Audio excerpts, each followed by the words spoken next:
selamat pagi. Tadi Anda sambil temenin saya berangkat ke kampus sambil kita berdiskusi terkait DKV dan AI. Jadi beberapa waktu lalu salah satu mahasiswa BINUS itu menginterview terkait penggunaan AI. Di sisi lain juga ada rekan dosen dari Macung ya, Mas Aye juga melakukan sebuah penelitian terkait bagaimana sih posisi AI ini ya, terutama di jurusan DKV ini. Jadi kalau rekan lihat kan AI ini sesuatu yang sangat disruptif ya, game changer yang tadi semua orang bisa berbangga dengan skill gambarnya, dengan skill desainnya gitu. Mendadak tiba-tiba orang-orang yang tidak pernah menempuh pendidikan formal atau juga orang-orang yang bahkan tidak punya kepekaan kreatif seperti itu bisa membuat karya-karya yang juga bagus juga. Jadi gimana ini ya posisinya ya, makanya itu penting ya penelitian rekan saya ini gimana sih kita memposisikan gitu ya. Apakah AI itu perlu diregulasi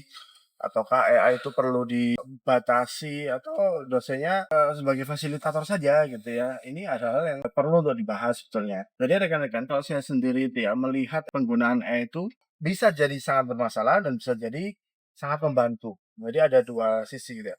Tapi untuk membedakannya kita perlu tahu batasannya seperti apa.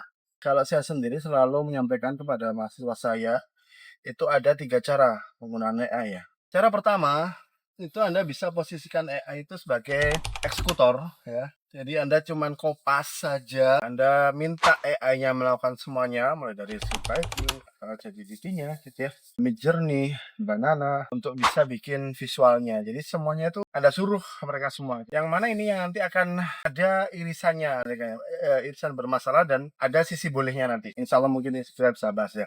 Sisi bermasalahnya adalah mahasiswa sebagai atau pembelajar desain siapapun akan kehilangan kesempatan untuk mengeksplorasi, kehilangan kesempatan untuk proses berpikir kreatifnya, eksplorasi ide, eksplorasi skill, feel, dan sebagainya macam itu ya. Yang pada akhirnya nanti itu akan menjadi satu tantangan sendiri ya bagi rekan-rekan yang menggunakan fasilitas itu. Karena AI itu, teknologi apapun ya, sebetulnya memudahkan, tapi dia juga melemahkan. Jadi kita harus hati-hati di mana kita akan memanfaatkan mereka ya, dan di mana sebenarnya kita sedang dimanfaatkan untuk perlahan-lahan kita di nerf apa ya, ditahan potensi kita. Nah, pertama sebagai eksekutor. Yang kedua itu sebagai partner brainstorming. Jadi Anda bisa posisikan AI ini adalah sebagai dosen Anda, sebagai klien Anda, sebagai analis, atau apapun itu yang mungkin dia akan memberikan sudut pandang lain gitu ya. Ketika Anda melakukan proses berpikir, proses kreatifnya gitu. Jadi betul-betul Anda punya teman diskusi gitu ya. Yang tadinya Anda harus ngumpulin fokus group discussion ya. Sekarang dengan AI itu Anda bisa dengan mudah, hemat, dan ekonomis melakukan diskusi itu di ruang kerja Anda sendiri. Dan yang ketiga itu sebagai pemoles. Pemoles itu berarti Anda sudah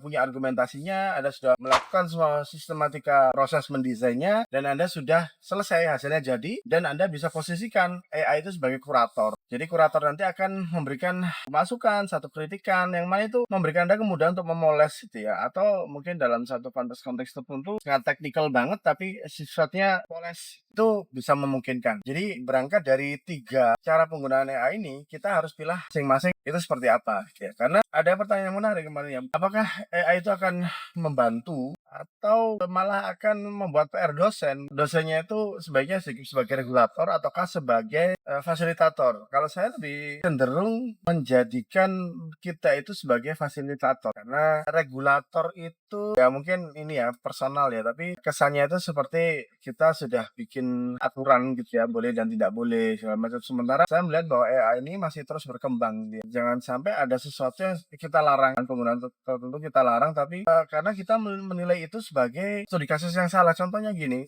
ketika saya ditanya ya, secara gamblang ya, AI itu karyanya boleh nggak sih gitu diklaim mahasiswa atau bagaimana hak ciptanya? Tentu kita harus tanya dulu AI-nya yang mana nih gitu. Karena kan banyak banget ya AI untuk writing, AI untuk image generator dan segala macam itu. Jadi konteksnya juga harus dilihat ya. Mereka itu menggunakan AI itu untuk mengerjakan sesuatu yang jadi poin utama penilaiannya, ataukah mereka menggunakan AI itu sebagai pelengkap saja? Ya, seperti itu kan ya.